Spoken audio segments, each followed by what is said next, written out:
Hello students, I am Swati Sudhakar, PGT Geography from JNP Wayanad, Kerala. Here I am going to teach the chapter of Geography, Class 10 Geography, Manufacturing Industries, Chapter 6 Manufacturing Industries. So this is a cover page of the Geography textbook of Class 10. You can see. Okay, manufacturing industries. As we all know, there are how many sectors of economy: primary sector, secondary sector, and tertiary sector.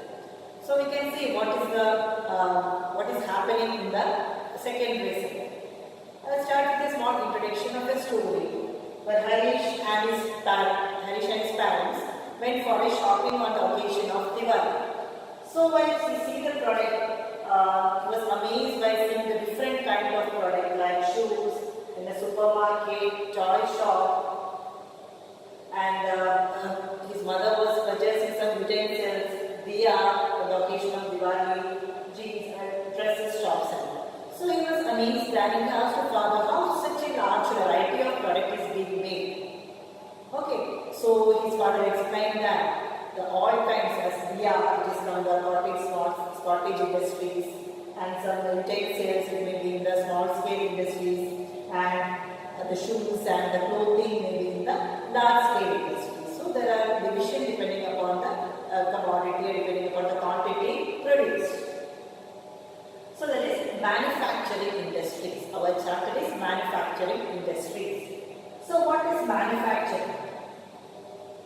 Before that, the subtopics which we are going to discuss today in this chapter, it is mainly, I have divided the chapter into 4 subtopics, 4 different slides, 4 different topics, and the whole chapter, the main subheadings are what is manufacturing industries, classification of industries, and the second one is agro-based industries, mineral-based industries, industrial pollution and environmental degradation, and how the method to control the environmental degradation. Okay, so in this topic today I am going to discuss about what is manufacturing industries and the classification of industries. So what is manufacturing? As we all know, this is an example of cotton manufacturing. We all know that cotton is a natural product and we obtain it from the nature. And how does it become a cloth? And that procedure is happening in the otherwise called as a manufacturing process. It is happening in the industrial sector. Soon after we are getting the cotton, we are spinning it, and after making the thread, we are weaving it and dyeing, painting, printing and finishing. And the final, it is the garment manufacturing. The final product is a cotton shirt or salwar, whatever it is. So even before reaching the consumers, that the manufacturing process is being happening in the manufacturing sector. Okay, that is what is called as manufacturing. You can see what is manufacturing. It is a production. What is manufacturing? It is a production of goods in large quantities after processing from raw material to final product is called manufacturing.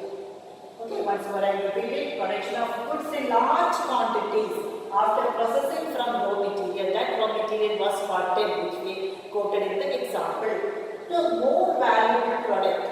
That is, more valuable product is the final product, that is garments. That is called as manufacturing. And it is included in the secondary sector. That's manufacturing process is included in the secondary sector. And the economic strength of a country is measured by the development of manufacturing industries. There is a good contribution of GDP towards the economy by the manufacturing industries. Next is importance of manufacturing. What is the importance of manufacturing in the economy? Manufacturing sector is considered the backbone of development. Because why is it said that manufacturing is considered as the backbone of development? First one, it helps in modernizing agriculture and provide job in the secondary and tertiary sector. that is help in modernizing agriculture, that is after the Great Revolution with the advent of modern technology for modern machines, tractors, modern tools and all, for making and all, this manufacturing process or industrial sector is supported. So in that way it helped in modernizing agriculture. Not only that, as India being an agrarian economy, majority of the people are depending upon agriculture. So the heavy dependence of agriculture can be reduced by creating jobs in the secondary and the tertiary sectors. Second point, industrial development helped in the eradication of unemployment and poverty from the country. That is by providing job, and also we know that agriculture being a seasonal activity, sometimes 6 months they may be having job and the other 6 months they may be sitting idle. So during that time and all, this secondary sector provide employment and all. So this eradicate poverty from our country. Third one, export of manufactured goods expand trade and commerce and bring in much needed foreign exchange. So this production which is happening in India is not only used by Indians. We are exporting to many countries, those who are in need of. Through that way we are getting foreign money exchange. Then India's prosperity lies in increasing and diversifying its manufacturing industries. So with different varieties, so cotton means instead of having only cotton dresses, we can diversify the product. Okay, that is what we are aiming at. That is India's prosperity lies in increasing and diversifying its manufacturing industries. That is what the importance of manufacturing. Here we can see that agriculture and manufacturing industries, they are interdependent to each other. That means one cannot live alone without the support of the other. And here, that is, if we look at the development of agriculture, we need the modern tractors, modern equipment. So we depend upon the secondary sector or manufacturing sector. At the same time, all these tractors or machineries, tools, and they can save in the market by the manufacturing sector only if agriculture sector uses it. Okay. And what is the role of globalization? What is globalization? We have learned in economics what is globalization. It is production being happening in different countries and sale is also in the different countries. And as a part of this, we do have boost in the development of agriculture and industrial sector. So industry needs to be more efficient and competitive. Okay, in order to compete with the international market, Indian industry needs to be more efficient and competitive. And our manufactured goods must be a par in quality with those in the international market.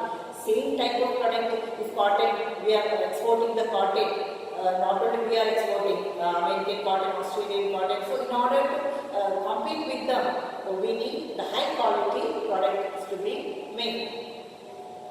Then only then we will be able to compete in the international market. So in order to get the same status in China or Japan or US, so our quality must be 100% perfect. So we can see what is the contribution of industry to national economy. And out of 27% contribution is being made to GDP, that is gross domestic product. And out of that 27%, 17% is from the manufacturing sector, which is contributed to GDP. And the remaining 10% is from mining, quarrying, etc. And it is very less when compared to the other countries. So we can see it is lower in comparison to the some East Asian economies, which is 25 to 35%. And the last decade growth rate was just around 7% per annum. But the next decade, the desired growth rate is 12%. We can improve. There is a chance to improve. Since 2003, growth rate was 9 to 10% per annum, but it is not up to the mark. With appropriate policy intervention by the government and the renewed effort by the industry to improve the productivity, economists predict that manufacturing can achieve its target over the next decade. So with that objective, in order to increase the productivity, increase the contribution, a commission was appointed, which is called council was appointed. NCERT has been set up with this objective in 2004 in order to increase the contribution of industry to the economy.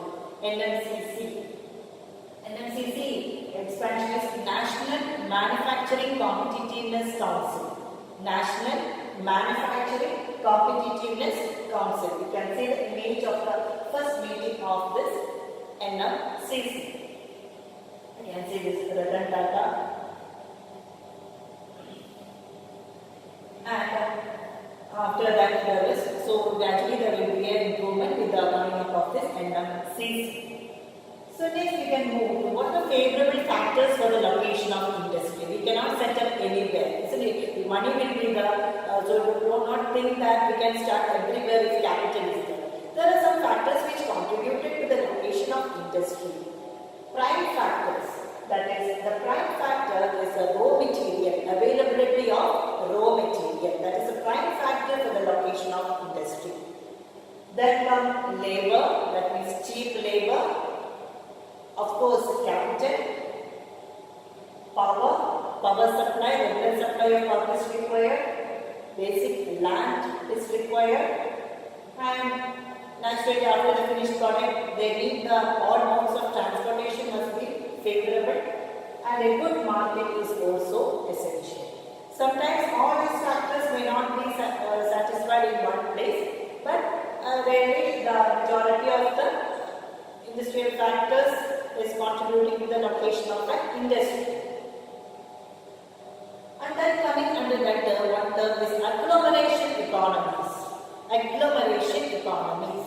It means that I told you that all the factors which we have seen, sometimes 100% we cannot see anywhere, but in order to enjoy the advantage offered by these factors, okay, it is in place the proper transportation, then what industry, then electric supply, capital is there, labor is there. So if 90% more, if all the factors are together in a place, so all the factories or industries will tend to come close together. Okay, all the industries, in order to enjoy the advantage having in this location, they come together. That is called as agglomeration economies. If you travel to Mangalore, after Mangalore on the way to Udupi, and soon after crossing Mangalore station, you may have seen an industrial area. Okay, so all type of advantages are the transportation, port facility is the river is there, likewise. So in order to enjoy the advantage, all the industries tend to come close together. That is called what is called as agglomeration economies. Agglomeration economies. So in pre-independence, that is before independence, some of the major port where the export and import was happening in India. That is mainly Kolkata port, Chennai, on the west coast Bombay. This was the main three ports. Mainly the export of product was being sent to different countries from India. And another one, how the raw material and how it is reaching the market and all. You can see a flow chart here. That is after the raw material inputs, raw material or the factors of production like land, labor, capital, entrepreneur, infrastructure. So this raw material, it is cotton. It is being transported to factory, and from factory, as we have seen, the manufacturing process is happening, the final garment is being made, and then the output is again transported to market, then only it is reaching the consumers.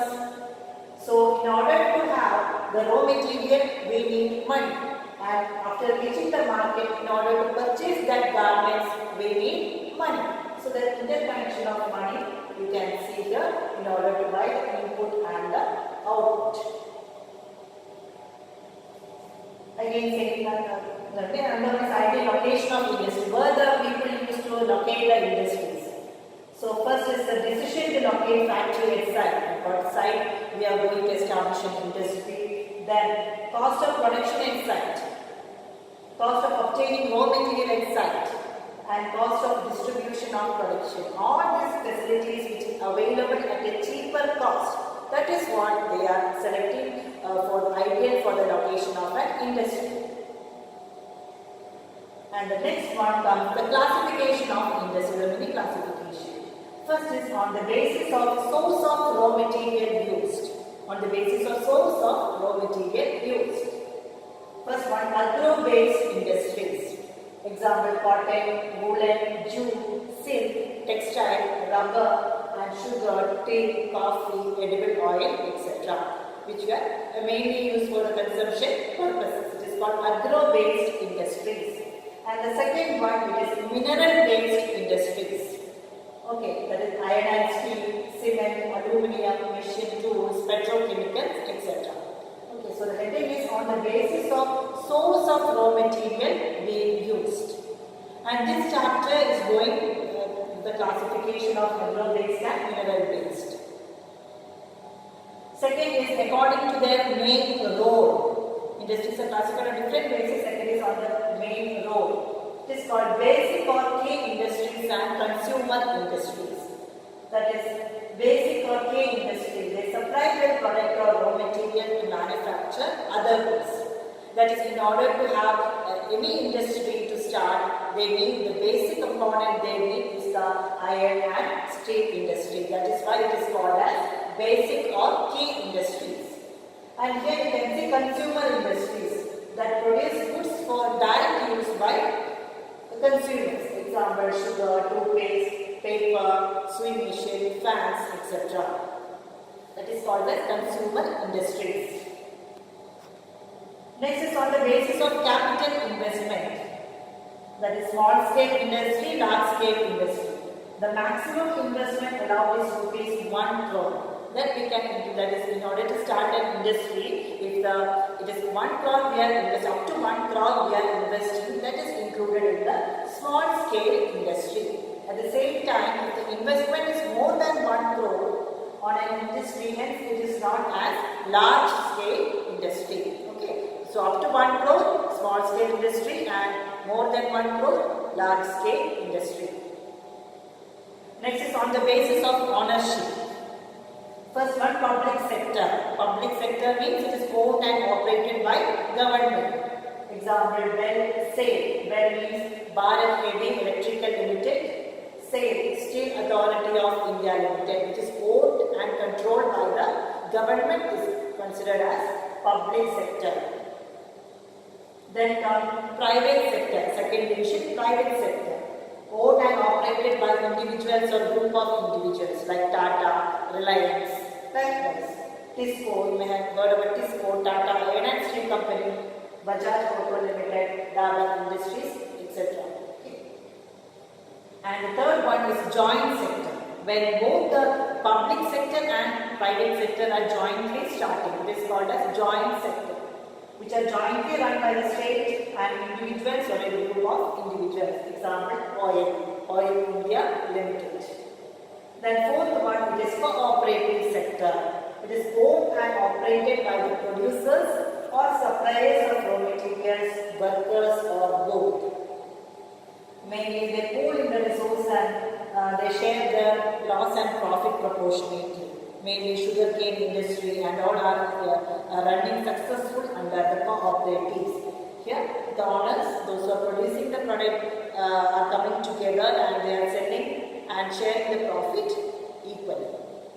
Sugar industry in Maharashtra and coir industry in Kerala is also an example of cooperative sector. Amul, Anand Milk Union Limited examples.